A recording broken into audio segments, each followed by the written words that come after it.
Hello everyone, welcome to Science Think. आज की इस वीडियो में हम करेंगे एक्सरसाइज 2.4 के अंदर क्वेश्चन नंबर 5। इससे पहले के जो भी क्वेश्चंस और एक्सरसाइज हैं वो आप देख सकते हैं, वो हम ऑलरेडी कर चुके हैं। तो उनका लिंक भी आपको ऊपर आई बटन या फिर नीचे आप डिस्क्रिप्शन बॉक्स में चेक कर सकते हैं, आपको वहां पर मिल जाएगा। यहाँ पर जो है इस वाले क्वेश्चन के अंदर हमें फैक्टराइज करना है। बहुत अलग अलग टाइप के क्वेश्चन हमने पहले भी किए हुए हैं, तो आप जो है उन क्वेश्चन को देख सकते हैं। सारे क्वेश्चन लगभग सिमिलर भी हैं, अलग अलग टाइप्स के भी हैं। सो काफी सारी एक्सरसाइज है इस चैप्टर के अंदर। यहाँ पे आप देख सकते हैं ये पॉलिनोमियल है और इनको फैक्टराइज करना है। अब इसके अंदर आपको 4 पार्ट दिए हुए हैं, तो इस क्वेश्चन को आप कैसे सॉल्व करेंगे यहाँ पर हम इस वीडियो के अंदर सीख लेंगे पूरा। ठीक है, इसको सॉल्व करना बहुत आसान है, तो मैं आपको इजीएस्ट वे में इसको करना बता देती हूँ कि ये जो आपको पॉलिनोमियल दिया हुआ है इसको आपको कैसे फैक्टराइज कर लेना है। अब यहाँ पर जो फर्स्ट पार्ट है उसको आप अपनी बुक के अंदर भी देख सकते हैं, वहां पर भी एक सेम क्वेश्चन लिखा हुआ है।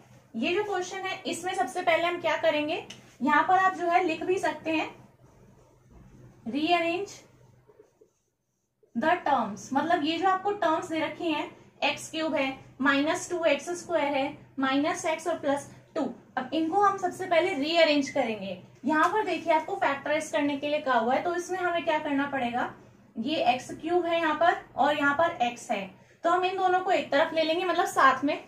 और यहाँ पर जो है 2 आ रहा है, यहाँ पर 2 आ रहा है, तो इन चीज को हम एक तरफ ले लेंगे।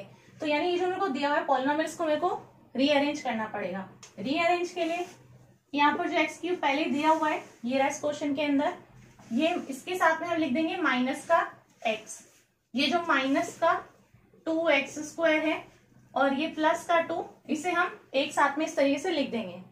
तो हमने क्या करा है, सबसे पहली चीज जो है इसके अंदर हमने इसको फैक्टराइज करने के लिए रीअरेंज करा टर्म्स को। अब रीअरेंज करने के बाद में आप देख सकते हो यहाँ से कुछ कॉमन आ सकता है और यहाँ से कुछ कॉमन आ सकता है। ठीक है, यहाँ से अगर आप देखोगे तो यहाँ पर कोई कॉमन चीज नहीं आएगी और यहाँ पर भी कॉमन चीज आ सकती है, यहाँ पर नहीं आएगी। तो इसीलिए हम इनको रीअरेंज कर देंगे। यहाँ से भी कुछ कॉमन चीज आ जाएगी, यहाँ से भी कॉमन चीज आपके पास में आ जाएगी। तो फैक्टराइज करने के लिए आप देख सकते हैं एक चीज हम ये मान लेते हैं और एक ये। आपको साइन भी इसमें कंसिडर करने होते हैं, सिर्फ आपको इतनी चीज नहीं देखनी होती है, माइनस प्लस का भी आपको इसमें ध्यान रखना होता है।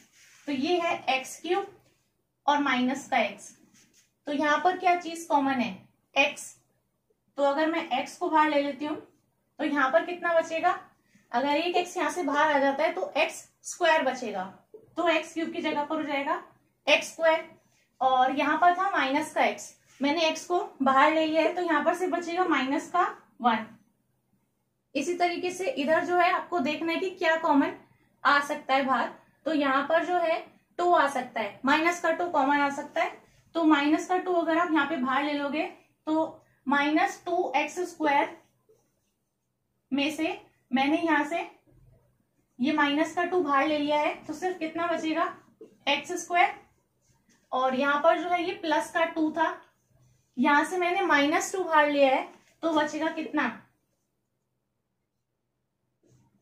माइनस का 1। इसको हम हटा देते हैं यहां से, तो आपके पास में ये आएगा x -2 x² -1। ये 2 टर्म्स आ जाते हैं अब आपके पास में। सबसे पहले हमने क्या करा है, यहाँ पे हमें इनमें से कॉमन लेना है, तो पहले हमने इनको जो है रीअरेंज करा है। इधर वालों में से कुछ कॉमन आएगा आपके पास में, इधर वालों में से कुछ कॉमन आएगा, और ब्रैकेट के अंदर जो बच जाएगी चीज वो आपकी आ जाएगी, जो ऑब्वियसली सेम होगी एकदम। यहाँ पर भी x² -1 ही आएगा और इधर भी x² -1 ही आएगा, अगर आप दोनों टर्म्स में से लेते हो कॉमन तब। तो आपके पास में यहाँ से 2 टर्म्स बनती हैं, एक जो ब्रैकेट के बाहर वाली मिलकर आपको देगी यानी x -2, ये पहली टर्म हो गई, इसको आप लिख दो ब्रैकेट के अंदर। और एक जो है वो आपकी इस ब्रैकेट के अंदर आएगी, तो उसको आप सेकेंड टर्म में लिख दो, यानी x² -1। ऐसे आपके पास में 2 आएंगी, एक ब्रैकेट के बाहर वाली मिलकर आपको देगी ये टर्म और एक ब्रैकेट के अंदर वाली, तो ये 2 चीजें आ गई। इस चीज को तो ऐसे भी लिख सकते हैं, यहाँ पर x -2 है, इसको आप लिख सकते हो x², मतलब x का स्क्वायर माइनस ये 1 का स्क्वायर, तब भी आपका 1 ही आएगा। मतलब ये चीज जो है आपकी सेम ही रहेगी, x² -1 का मतलब है x² -1 का स्क्वायर, तब भी सेम ही है, सेम चीज। तो इसको आप देख सकते हो, ये है उसका फॉर्मूला a² - b² का।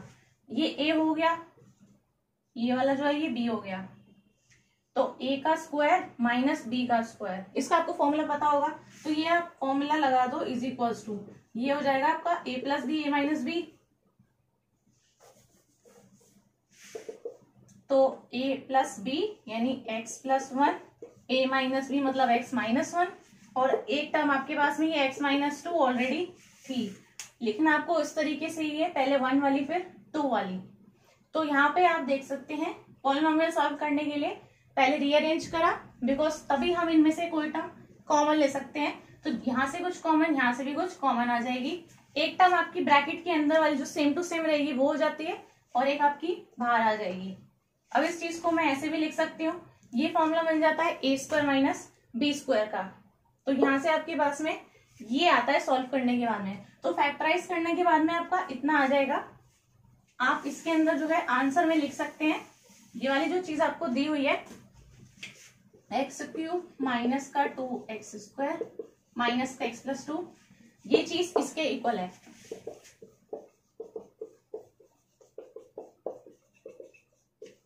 तो ये आपका आंसर हो जाता है इसके फर्स्ट पार्ट का। ऐसे आपको सॉल्व करने हैं सारे पार्ट्स। अब हम इसके अंदर सेकंड पार्ट देख लेते हैं, उसको सॉल्व करके हम देख लेते हैं कि कैसे होगा। अब जैसे कि इसके अंदर ये सेकंड पार्ट है, यहाँ पर है एक्स क्यूब माइनस का 3x square minus 9x minus 5, इसको आपको फैक्टराइज करना है। तो इसमें हम सबसे पहले क्या करेंगे, ये जो आपको मिडल टर्म्स दे रखी है माइनस 3x स्क्वायर और माइनस का 9x, इनको आपको बेसिकली स्प्लिट कर लेना है, मतलब जो भी इनके फैक्टर्स वगैरह होते हैं उस फॉर्म में आपको इन्हें स्प्लिट करते जाना है, लिखना है। तो यहाँ पर आप कैसे कर सकते हैं, सबसे पहले ये देखिए एक्स क्यूब है, सबसे पहले यहाँ पर आपको दिया हुआ है एक्स क्यूब, इसके बाद में है माइनस का 3x स्क्वायर, तो मैं यहाँ पर आपको दिखा देती हूँ माइनस 3x स्क्वायर है। तो इसके लिए जो आप दो टर्म्स लिखेंगे यहाँ पर स्प्लिट करके, वो इस वाले टर्म में भी आपका एक्स स्क्वायर ही रहेगा और इस वाले टर्म में भी आपका एक्स स्क्वायर ही रहेगा। जस्ट आपको क्या देखना है, यहाँ पर आगे का जो नंबर है आपको उसे ध्यान रखना है। जैसे कि यहाँ पर -3 है, तो मतलब -3 आप किस किस तरीके से यहाँ पे ला सकते हो, वो आपकी पॉसिबल चीजें हो जाती हैं जो यहाँ पर आपकी आ सकती हैं। -3 आपका कैसे कैसे आ सकता है, तो -3 आपका कैसे आ सकता है, वो वाली दो चीज यहाँ पर आपकी टर्म्स बन जाएंगी इसके सोल्यूशन के लिए। तो यहाँ पर जो है सबसे पहली टर्म आपको क्या दी है, एक्स क्यूब दे रखी है, तो यहाँ पर हमें पता है इसे हम पहले स्प्लिट करेंगे, इसमें खूब सारी हमारी टर्म्स हो जाएंगी, फिर हम वही चीज करेंगे जो हमने फर्स्ट पार्ट के अंदर की थी, यानी हम इस टर्म्स में से कुछ कॉमन लेंगे और इस तरीके से हमारा ये पूरा फैक्टराइज हो जाएगा। तो यहाँ पर आपको क्या करना है, क्योंकि फर्स्ट टर्म सिर्फ एक्स क्यूब है, तो यहाँ पर कोई और नंबर नहीं दिया हुआ है, सिर्फ एक्स क्यूब है फर्स्ट टर्म, तो यहाँ पर भी जो आपकी इधर जो आपकी दो टर्म्स आने वाली है, सो आपकी ये जो सेकंड टर्म है यहाँ पर भी आपका कुछ x की पावर होनी चाहिए, बस इस तरीके से, यानी और कोई नंबर यहाँ पर नहीं होना चाहिए, तभी तो हम इन दोनों टर्म्स में से कुछ कॉमन ले पाएंगे, जो कि हमारा यहाँ पर x की पावर में कुछ भी होगा। तो यहाँ पर आपकी आगे क्या हो जाएगी, एक्स स्क्वायर, इसलिए ठीक है। तो आप जो है ये चीज ना देख के, कुछ सॉल्व ना करके, आप डायरेक्टली जो है देखते जा सकते हो यहाँ पे सिर्फ, और आपका क्वेश्चन सॉल्व हो जाएगा। जैसे कि मैंने यहाँ पर देखा है कि यहाँ पर -3 लेके आना है, फर्स्ट टर्म एक्स क्यूब है, मतलब सेकेंड टर्म जो है यहाँ पे भी मेरे को एक्स की लेनी है बस पावर, ताकि मैं यहाँ से कॉमन ले सकूं, इसलिए मैंने यहाँ पर ले लिया सीधा एक्स स्क्वायर। अब पहली चीज आपको पता लग गई, -3 को लिखने के लिए पहली चीज आपको पता लग गई कि हमने ले लिया प्लस का एक्स स्क्वायर, ये भी प्लस का ही, ये भी तो प्लस का ही होगा, तो यहाँ पर हम लिख लेते हैं प्लस का एक्स स्क्वायर। अब तो एक्स स्क्वायर तो हो गया, 1x स्क्वायर आप मान सकते हो यहाँ पे, ठीक है, कुछ नहीं लिखा इसका मतलब यहाँ पे 1 है, तो यहाँ पर जो बची हुई चीज होगी वो क्या हो जाएगी, 1 माइनस आप 4 करोगे तो कितना आएगा, -3। ये सिंपल आपको कैलकुलेशन तो आती ही होगी, सो 1 - 4 होता है -3, तो यानी आगे वाला नंबर क्या है इसका, -4। और मैंने कहा है आपको कि क्योंकि 3x स्क्वायर है, तो x स्क्वायर दोनों टर्म्स में ही रहेगा आपका, तो उसे आप आंख बंद करके इस तरीके से लगा सकते हो। तो ये आपको पता चल जाती है, फर्स्ट टर्म जो है 1 है, सेकेंड टर्म -4 है।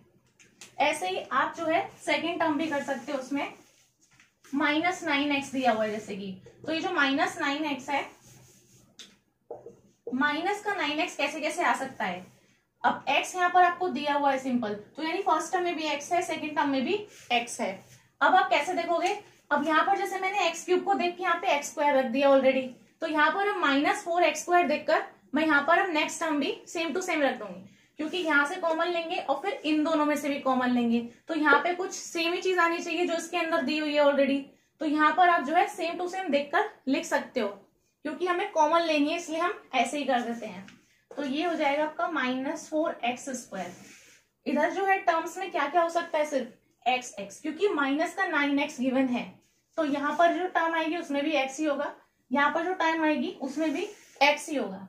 हम इस वाले की स्प्लिटिंग कर रहे हैं -9x की, क्योंकि यहाँ पर माइनस का 4 है, तो यहाँ पर भी आप क्या ले लो, -4।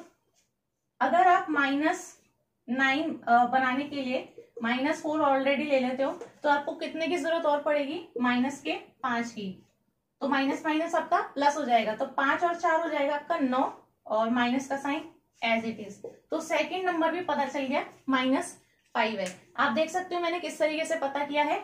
इस वाले को देखकर मैंने फर्स्ट यहाँ पर टर्म रखी, जो बच गया नंबर उसको नेक्स्ट रख दिया। फिर इस वाले को देखकर मैंने इस वाले की स्प्लिटिंग करी, इसको देखकर फर्स्ट टर्म लिख दी मैंने, और जो बचा हुआ नंबर है जो भी बचेगा इसके लिए वो मैंने सेकेंड टर्म में डाल दिया है।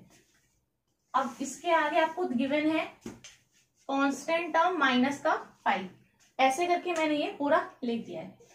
अब यहाँ से आप फटाफट से जो है इसमें कॉमन ले सकते हैं, x³ है, x² है, तो आप x² कॉमन ले लीजिए जो दोनों में है, तो बचेगा x+1।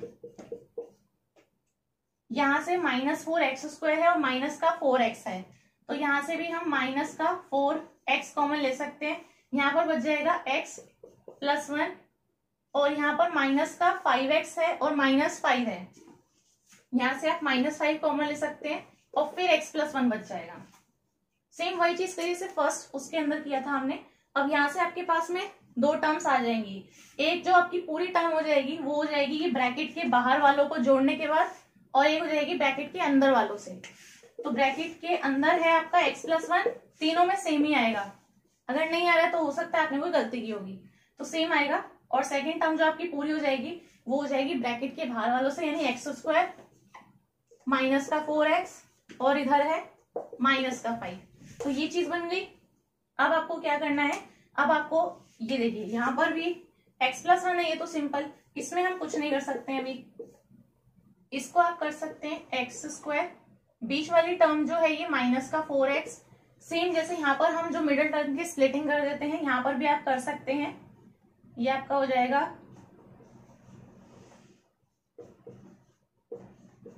इस तरीके से, आप लिख सकते हैं -4x है तो इसको हम लिख सकते हैं +1 -5, तो हो जाएगा -4।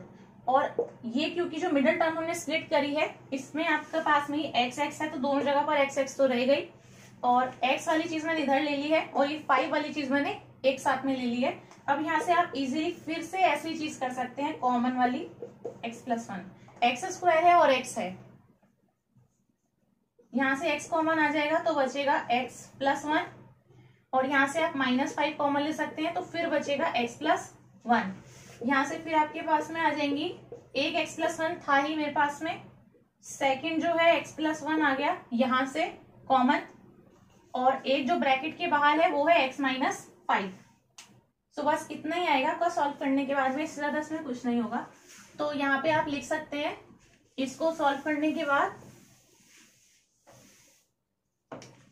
ये वाला जो है therefore this is equal to x+1 और x-5। तो ये आपका आंसर हो जाता है इसके सेकेंड पार्ट का। इसी तरीके से ये थर्ड पार्ट भी आप सॉल्व कर सकते हैं। यहाँ पर जो है इसमें मिडल टर्म्स ये दोनों है, इनको आप स्प्लिट कर सकते हैं। यहाँ पर है प्लस का 13x², तो सबसे पहले हम यहाँ पर लिख लेते हैं फर्स्ट जो चीज है वो है x³, ठीक है। तो यानी कि इसकी जो भी दो टर्म्स लिखेंगे हम दोनों में x² रहेगा। तो क्योंकि यहाँ पर फर्स्ट टर्म फिर से x³ दे रखी है तो मैं सेकंड टर्म में भी सिर्फ यहाँ पर ले लूंगी सिंपल x²। तो मतलब पहली टर्म तो सिंपल x² हो गई यानी 1x²। तो अगर 13x² में से आप 1x² माइनस कर दोगे तो कितना बचेगा 12x²। तो यानी सेकंड टर्म आपकी हो जाती है कितनी 12x²। तो अब आप देख सकते हो यहाँ से मेरे पास में कॉमन आ सकता है, ठीक है। तो यहाँ पे इसलिए ठीक लिखा है बिल्कुल। अभी अब ऐसे ही 32x है सेकेंड चीज, तो यानी कि इसकी भी फर्स्ट टर्म में x ही होगा, सेकेंड टर्म में x होगा। अब यहाँ पर नंबर कितने आएंगे वो हमें नहीं पता है, तो वो आप देख सकते हो। 32x में से यहाँ पर भी आपका x ही रहेगा और सेकेंड टर्म यहाँ पे जो भी आएगी वो भी x में ही होगी। तो क्योंकि यहाँ पर 12 है, आगे जो आपका ये कांस्टेंट लिखा हुआ है ये नंबर 12 है, तो यहाँ पर भी आपको ऐसा ही नंबर ले लेना चाहिए। तो 32 में से हम यहाँ पर अगर 12 ले लेते हैं, 12x प्लस का, तो यहाँ पर आपका कितना बच जाएगा 20, तो 20x बच जाता है। और अब आप लास्ट में देख सकते हो प्लस का 20 और है, तो यहां से भी कॉमन आ सकता है, अब यहां से भी और यहां से भी। तो आपको इस तरीके से बस यहां से ही फैक्टर देख देख के इनके लिख देने हैं, जो बचा हुआ है वो आपकी सेकेंड यूनिट बन जाती है इसमें टर्म। और यहाँ से जो है आप कॉमन ले सकते हैं, यहाँ से कॉमन आ जाएगा एक्स स्क्वायर, एक्स प्लस 1 बचेगा, यहाँ से 12x कॉमन आ जाएगा तो x प्लस 1 बचेगा, यहाँ से एक्स स्क्वायर लिखा है मैंने, x प्लस 1 लिखा है, ये 12x लिखा है, ये x प्लस 1 लिखा है, यहाँ पर 20 लिखा है और x प्लस 1 लिखा है। तो ब्रैकेट के अंदर आपका x प्लस 1 है तीनों में, और ब्रैकेट के बाहर वाले जो टर्म्स हैं वो है एक्स स्क्वायर प्लस का 12x और प्लस का 20। अब फिर से यहाँ पर आपके पास में एक मिडल टर्म है, इसको भी आप एज इट इज स्प्लिट कर सकते हो जैसे हमने अभी सेकेंड पार्ट में किया था। तो ये x square as it is रह जाएगा। अब आप देखिए यहाँ पर आपके पास में 12x है, आगे सिर्फ एक्स स्क्वायर है और इसमें ये पीछे की तरफ 20 है, तो आप इसको इजीली स्प्लिट कर दीजिए। यहाँ पर आप लिख दीजिए 2x और यहाँ पर 10x। ठीक है, अब आपकी आसानी से इसमें से फैक्टर्स बन जाएंगे और आप देख सकते हैं मैंने इसी तरीके से लिखा है। आप इसे जोड़ोगे तो 12x आएगा, मल्टीप्लाई करोगे तो इस कांस्टेंट के इक्वल आएगा। ठीक है, तो ये वाली दोनों टर्म्स आपकी इसी तरीके से होनी चाहिए लिखते हुए। x प्लस 1, यहां से जो है आप कॉमन ले लीजिए x, बचेगा आपके पास में x प्लस 2। यहाँ पर जो है आपके पास में प्लस का आएगा, यहां से हम कॉमन ले लेते हैं 10, तो x प्लस 2 बच जाएगा फिर से, तो x प्लस 1। सेकेंड जो टर्म है वो x प्लस 2 और थर्ड टर्म x प्लस 10 है। सो ये आपके पास में हो जाता है इसका आंसर। सेम इसी तरीके से यहाँ पर जो है जैसे आप कॉमन ले लेते हैं तो आप इसमें देख सकते हैं मल्टीप्लाई करने के बाद में आपकी फिर से वही चीज बन जाती है। तो ये एक ही बात होती है, 10 इंटू एक्स करोगे तो 10x, 10 इंटू 2 करोगे तो 20, इस तरीके से। ठीक है, सो आप इसको किसी भी तरीके से लिख सकते हैं, ये आपको चेक कर सकते हैं इस तरीके से कि मल्टीप्लाई करने के बाद में वही चीज आ रही है जिससे आपने देखकर लिखा है। तो ये आपका आंसर है x प्लस 1, ब्रैकेट में x प्लस 2 और ब्रैकेट में x प्लस 10। थर्ड पार्ट का आंसर ये है। अब है ये फोर्थ क्वेश्चन, इसमें आपके पास में y दिया हुआ है। सो फर्स्ट जो है ये है प्लस का y स्क्वायर और सेकेंड जो होगा वो है माइनस का 2y। यहाँ पर जो है फर्स्ट चीज अब आपको देख रखी है यहाँ पर 2y क्यूब। अभी जैसे x क्यूब ऐसे दे रखी थी तो वहां पर सिर्फ 1 था, अभी यहाँ पर क्या है 2y क्यूब दे रखा है। तो अब आप इसको देखकर इसकी नेक्स्ट टर्म यहाँ पे लिख सकते हो ताकि यहाँ से जो है 2y इस तरीके से कुछ भी कॉमन आ सके। तो यहाँ पर देखिए प्लस का y स्क्वायर है ये रही टर्म, तो प्लस के y स्क्वायर को हमें यहाँ पर दो टर्म्स में ऐसे बांट देना है। y स्क्वायर है तो यहाँ वाली टर्म भी y स्क्वायर में ही आएगी, यहाँ वाली टर्म भी y स्क्वायर में ही आएगी। अब यहाँ पर आपको डिजिट्स लिख देनी है सिंपल, जिनको जो है पूरा ऐड करके ये चीज आए, प्लस का 1 आए। तो यहाँ पर पहले ही प्लस का 1 है ऑलरेडी, तो यहाँ पर मैं लिख सकती हूँ माइनस का 2 और प्लस का 3, तब जाके मेरा आएगा प्लस 1। तो यहाँ पर अगर आप -2 लिख देते हैं और प्लस का 3 लिख देते हैं तो हो गया प्लस 1। ठीक है, पहले जो क्वेश्चन थे उनमें अलग चीज थी, यहाँ पर अभी 1 दे रखा है। अब यहाँ पर क्या है माइनस का 2y है, तो यानी यहाँ वाली और यहाँ वाली टर्म में y ही रहेगा। लास्ट में लिख देती हूँ -1, तो y रहेगा। तो माइनस का 2 कैसे आएगा अब आपका यहाँ पर? अब इस वाली टर्म को देखेंगे, इसकी आगे वाली जो टर्म है उसी के हिसाब से हम यहाँ पर लिख लेंगे, क्योंकि इसमें से और इसमें से तो मुझे कॉमन चाहिए, तो कुछ कॉमन यहाँ पर पहले लिखना पड़ेगा। तो इसको देखते हैं, यहाँ पर प्लस का 3 है, तो यहाँ पर अगर मैं पहले प्लस का 3 लिख देती हूँ -2 है तो -3 और प्लस का 1 है ना, तो दोनों चीज आपकी सही हो जाएंगी। 3 3 आ गया इधर और यहाँ पर 1 1 हो गया। इस तरीके से आप देख सकते हो यहाँ पे जो +3 है तो मेरे को पता है यहाँ पर एटलीस्ट 3 आएगा, तो अभी जाके तो मैं यहाँ से कॉमन लूंगी तो यहाँ पर 3 आएगा, तो यहाँ वाली चीज 3 आएगी, प्लस की आएगी माइनस की आएगी, ये आपको देखनी है। अब तो यहाँ पर -2 लाना है मेरे को, तो मैंने -3 लिया। -3 में अगर मैं +1 कर देती हूँ तो आएगा -2। ठीक है, अब यहाँ पे 1 1 सेम है, 3 3 इस तरीके से, और y तो आपके ये हो ही जाएंगे। यहाँ से आप वैसे ही कॉमन ले लीजिए, 2y² कॉमन आ जाएगा, ये वाली मतलब पूरी पूरी जो टर्म है। तो यहाँ पर कितना बचेगा y +1, यहाँ पर कितना है 3y है, 3y, यहाँ पर बचेगा y +1,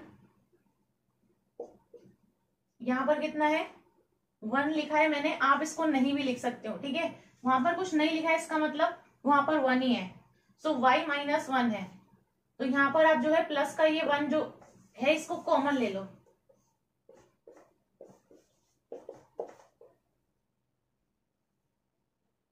ये तो माइनस का रहेगा, साइन तो एज इट इज रहेगा, ये मैंने प्लस का लगा दिया यहाँ पे, और सिमिलरली ये भी आपका ऐसे ही रहेगा, अंदर का ये सेम ही रहेगा, इसलिए ये वाला और ये वाला, ये तीनों तो आपके सेम ही रहेंगे। x+1 है तो सारे x+1 ही होंगे। अदरवाइज आप देख सकते हो ऐसे करके कि यहाँ पर आपका ये ठीक आ रहा है तो यहाँ पर ये अलग क्यों है ना, तो यहाँ पर इसका मतलब आपसे कोई मिस्टेक हो गई है तो इसलिए आपका ये अलग आ रहा है। तो इस तरीके से आप चेक भी कर सकते हो।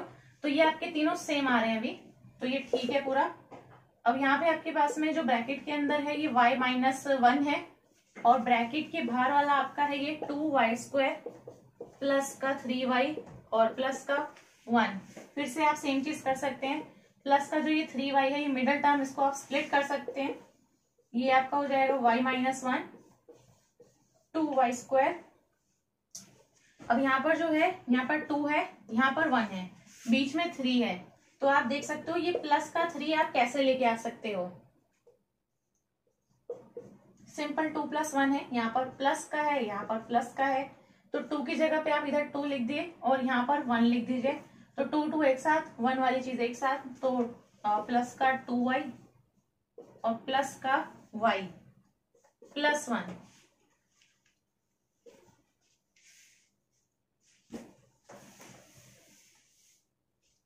यहाँ पर आप लिख दीजिए y -1, यहां से आपके पास में 2y कॉमन आ जाएगा, तो आपके पास में बचेगा यहाँ पर y +1, यहां से आपके पास में प्लस का 1 कॉमन आ जाएगा,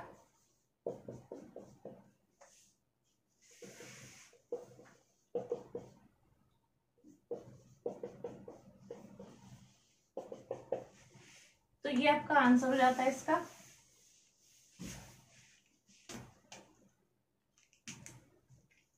तो जो फोर्थ पार्ट है उसका आपका ये आंसर हो जाएगा y -1।